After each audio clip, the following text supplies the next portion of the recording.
Il est tout juste 18h30 sur Aloula et c'est le journal à la une de l'actualité ce soir. Grâce royale aux personnes condamnées dans des affaires liées à la culture du cannabis. Les bénéficiaires retrouvent le goût de la liberté et les conditions d'une vie digne, tous près des leurs. Nous irons à la rencontre d'un jeune natif d'Al Hoceima heureux de tourner la page d'une vie de fugitif. Stress hydrique, chaleur extrême et rareté des précipitations, des phénomènes qui impactent négativement les ressources en eau. Des mesures ont été prises pour faire face à cette situation qui sévit depuis 6 ans. C'est le cas Barchid, une ville qui souffre lourdement des conséquences du stress hydrique. Enfin, nous parlerons tourisme. La destination Agadir affiche complet. Une embellie qui se poursuit tout au long de la saison. Douceur du climat et offre touristique alléchante à découvrir dans ce journal. Bonsoir à tous. Retour d'abord sur la grâce royale au profit des personnes condamnées ou recherchées dans des affaires liées au cannabis. Un geste de haute sollicitude et un tournant décisif pour le développement de la filière. Ces cultivateurs font désormais partie intégrante du tissu socio-économique de leur province. À Al Hoceima, notre équipe est allée à la rencontre d'un jeune qui exerce dorénavant dans la légalité. Samira Asban, Omar Issa et Mriem Missi. C'est aux abords de la route de la commune Bni Boufrah, à une 50aine de kilomètres d'Al Hoceima, que se trouve sa parcelle. Yassine s'enquiert de l'état de sa récolte d'été en résine de cannabis. La première légale après des années de clandestinité. Cela faisait 13 mois que j'étais recherché. Depuis que j'ai obtenu mon autorisation de culture, je travaille tranquillement, sans la peur des poursuites. Un circuit légal qui devra profiter largement aux producteurs de la région d'Al Hoceima. Comme Yassine, ces cultivateurs licites pourront désormais vendre leurs récoltes à des fins médicales et industrielles, via des coopératives de fabrication de produits issus du cannabis. Le kiff est la seule activité génératrice de revenus au niveau de la région. Nous n'avons pas d'alternative. Après séchage, une coopérative viendra s'occuper de la collecte et de la commercialisation de mes plants. J'ai eu l'idée de créer cette coopérative en tant que fils de la région afin de fructifier les revenus des petits agriculteurs et en faire profiter la machine économique locale dans le cadre réglementaire fixé par l'État. Les cultures licites, un marché en devenir dont les retombées sont prometteuses pour des milliers de cultivateurs. Une reconversion vers une filière légale et structurée qui met du baume au cœur aux personnes anciennement poursuivies et leurs familles. Autre sujet à la une de l'actualité, le déficit hydrique dont souffre notre pays. La canicule et le manque de pluie, deux phénomènes qui génèrent une rareté d'eau. Une pénurie de cette ressource précieuse qui se fait durement ressentir au niveau de certaines provinces du royaume. C'est le cas à Barchid où le quotidien des familles est affecté. C'est un reportage d'Ami Hnaoui Soufiel Ibrahimi avec un commentaire de Iman Eblou. C'est la crise hydrique à Barchid.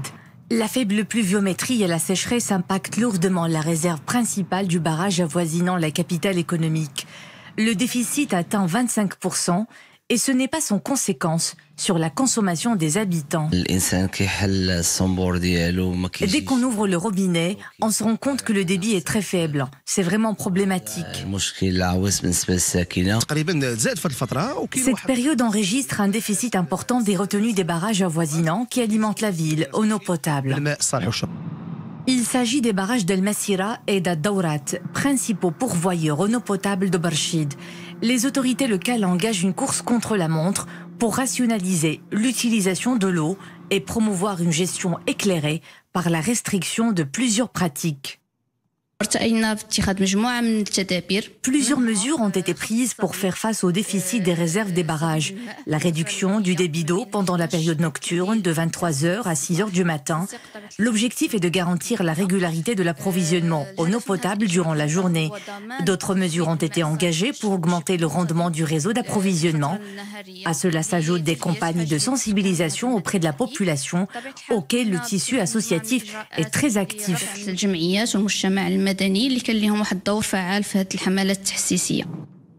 Les besoins en eau potable de Barchid, peuplé de quelques 200 000 habitants, dépassent 7,2 millions de mètres cubes par an. C'est l'équivalent de 19 à 20 000 mètres cubes par jour. Le Japon à présent qui a accueilli hier les travaux préparatoires de la 9e conférence internationale de Tokyo sur le développement de l'Afrique, la TICAD. L'occasion pour Tokyo de réitérer de manière solennelle sa non-reconnaissance de l'entité fantoche du Polisario.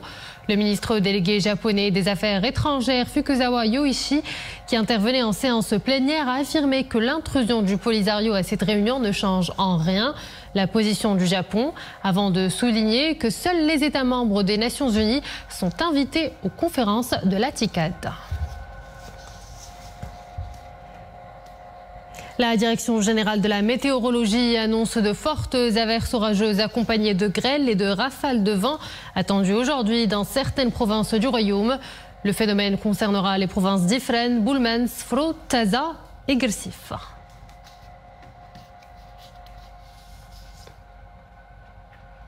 C'est la 4e alerte météo lancée par la Direction générale de météorologie depuis le 19 août courant. De fortes pluies ont été enregistrées dans le sud et le sud-est du royaume. Vous le voyez sur ces images qui nous viennent de Tinrir et de Rachidia. 23 mm ont été enregistrés ces dernières 24 heures à Tinrir, 21 à Glmima, 21 à Qalat Megouna, 16 à Rachidia, 30 mm dans la commune de Tlqat relevant de Ourzazat et 25 à Rassat relevant de Rachidia. Une météorologie également perturbée dans plusieurs pays à travers le monde. Au Bangladesh, les éléments se déchaînent. Près de 300 000 habitants ont dû se réfugier dans des abris d'urgence pour fuir les inondations. Déclenchées par de fortes pluies de mousson, ces inondations ont tué au moins 42 personnes au Bangladesh et en Inde depuis le début de la semaine. Pour beaucoup, lors de glissements de terrain. Allons au Brésil où l'état de Sao Paulo est menacé depuis hier par la progression de feux de brousse. Les flammes ont poussé les autorités à déclencher des alertes maximales dans 30 villes. Les incendies évoluent dans des conditions favorables sous des températures de 35 degrés et un faible taux d'humidité en pleine période de sécheresse prolongée. Les autorités locales ont annoncé la mort de 2 employés dans une usine alors qu'ils luttaient contre un incendie. Présidentielle aux États-Unis, le sprint final est lancé pour Kamala Harris et Donald Trump dans une course pour la Maison-Blanche, devenue un duel au sens strict depuis l'abandon hier de la campagne de Robert Kennedy Jr., qui est apparu dans la foulée aux côtés du républicain. Dans sa campagne électorale, Donald Trump, 78 ans, dresse une nouvelle fois le portrait d'un pays au bord du gouffre, terrassé par des migrants assassins au moment où sa rivale démocrate mise sur l'économie et l'amélioration du pouvoir d'achat.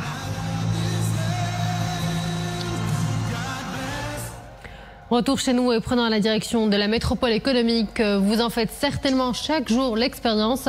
Trouver une place où garer votre voiture n'est pas chose facile. Un casse-tête qui devrait bientôt s'alléger avec l'ouverture prochaine du parking de la Ligue arabe qui sortira de terre au cœur de la ville. Léla Atli, Mohamed Chekir, Soufiane Brahimi et Emrim Elmissi. Chaque jour, c'est le même cauchemar pour ces automobilistes. Faire le tour des bords de trottoir dans l'espoir de trouver une case libre où garer son véhicule. Les places de parking manquent cruellement à Casa, spécialement dans le quartier d'en face, c'est souvent saturé.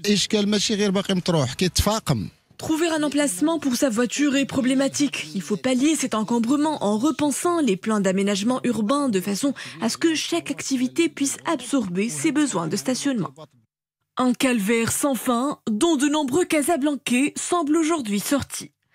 Si les périmètres de stationnement en surface se saturent, la métropole se tourne vers les parkings souterrains. De nouveaux tracés qu'offre notamment le parking à un sous-sol de la Ligue arabe, nouvellement réaménagé.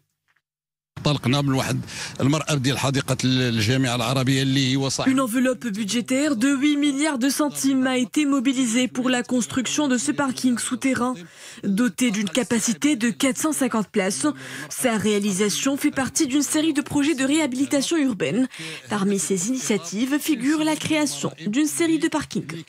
Plutôt une bonne nouvelle pour les habitants et autres riverains motorisés du centre-ville et de ses grands boulevards bouchonnés.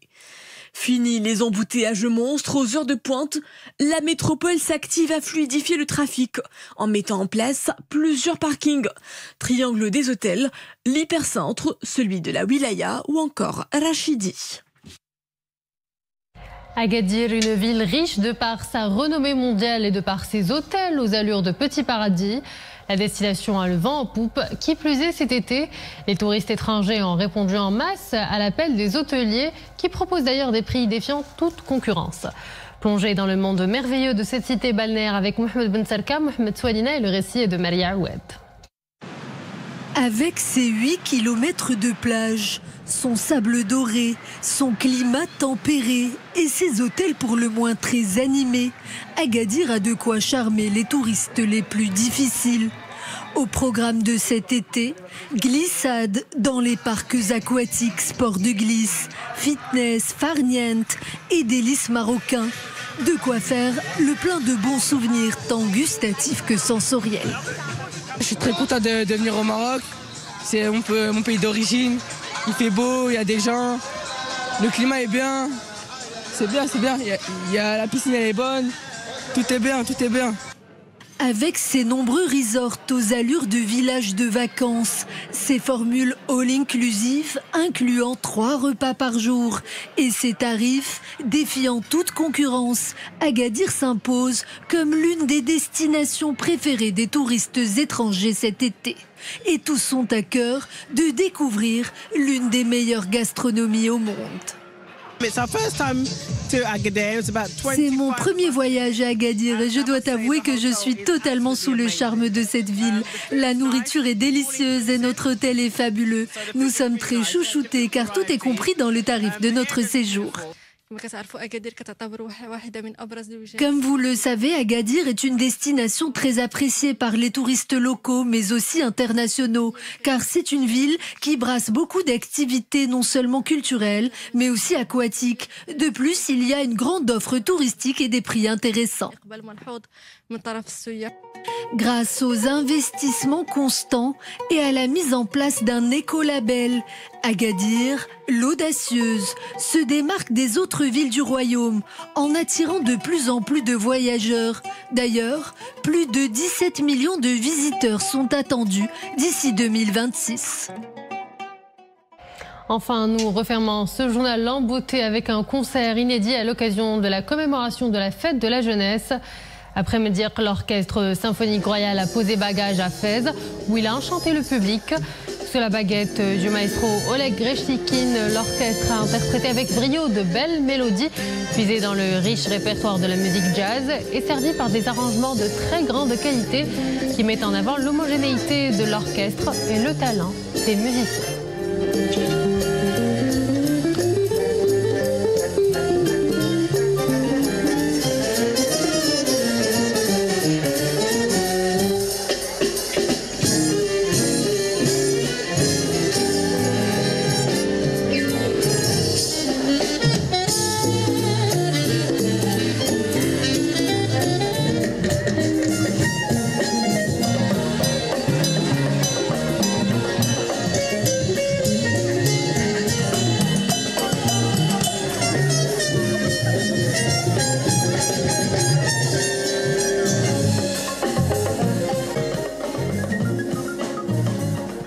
Et voilà, nous arrivons à la fin de cette édition. Merci à vous de l'avoir suivi et excellente suite des programmes sur Al-Oula.